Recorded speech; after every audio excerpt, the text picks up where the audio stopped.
Bangladesh sports association of Ireland আয়োজনে ডাবলিনে cricket tournament অনুষ্ঠিত হয়েছে।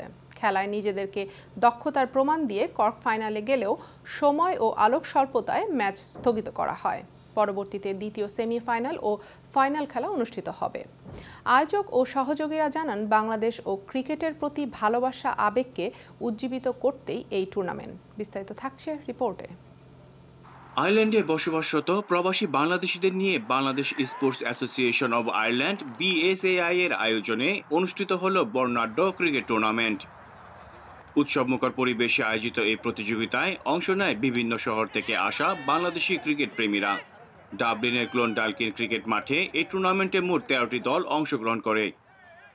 টুর্নামেন্টের আয়োজকরা জানান, প্রবাসী বাংলাদেশিদের মধ্যে সম্প্রীতির বার্তা ছড়ানোর পাশাপাশি আয়ারল্যান্ড ক্রিকেট টিমে বাংলাদেশিদের শক্ত অবস্থান নিশ্চিত করতে এই আয়োজন সহায়ক ভূমিকা রাখবে। যে আমরা এই বিএসআই খেলার থেকেই আমরা এই যে আইরিশ ক্রিকেটে কিছু প্লেয়ার পাচ্ছি। মোস্ট ইম্পর্টেন্ট ওইটাই যে আমরা ওইটার ইনভলভটা প্রত্যেক বছর বেশি বেশি বাড়াচ্ছি এবং দেখছি যে আমাদের যথেষ্ট প্লেয়ার বাংলাদেশি আসছে। অনেকগুলো টিম এখানে অংশগ্রহণ করে। আয়ারল্যান্ডের ছড়িয়ে ছিটিয়ে থাকা সকল বাংলাদেশি ভাইয়েরা এখানে খেলতে আসে।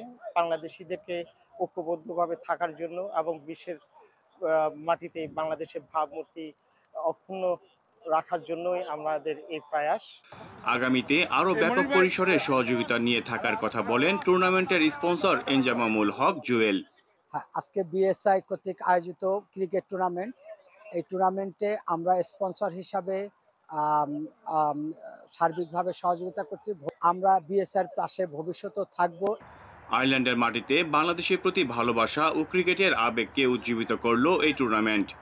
আগামীতেও এমন আয়োজন অব্যাহত রাখার আশাবাদ ব্যক্ত করেন সংশ্লিষ্টরা। সে 2012 থেকে আজ পর্যন্ত আমরা প্রতি বছরে আমাদের এই টুর্নামেন্ট হয়ে থাকে এবং আমরা দিন দিন ইনশাল্লাহ অনেক ধরনের খেলা আমরা যুক্ত করতে চাচ্ছি। অনেক প্লেয়ার আছে যারা আইরিশ ক্রিকেট লিগে খেলে, চ্যাম্পিয়ন্স লিগে খেলে।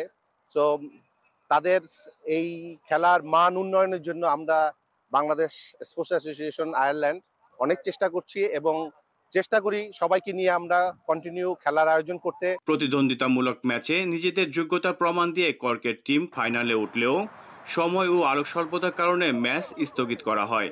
আয়োজকরা জানান, আগামীতে জানিয়ে দেওয়া হবে খেলার পরবর্তী সময়সূচি। ক্রিকেট খেলা হলেও আয়োজনের মাধ্যমে যেন আয়ারল্যান্ডে বাংলাদেশিদের ঐক্য সংস্কৃতি হয়ে ওঠে জীবন্ত। এ ধারা অব্যাহত রাখার কথা বলেন আয়োজকরা। Ion TV news, Dublin, Ireland.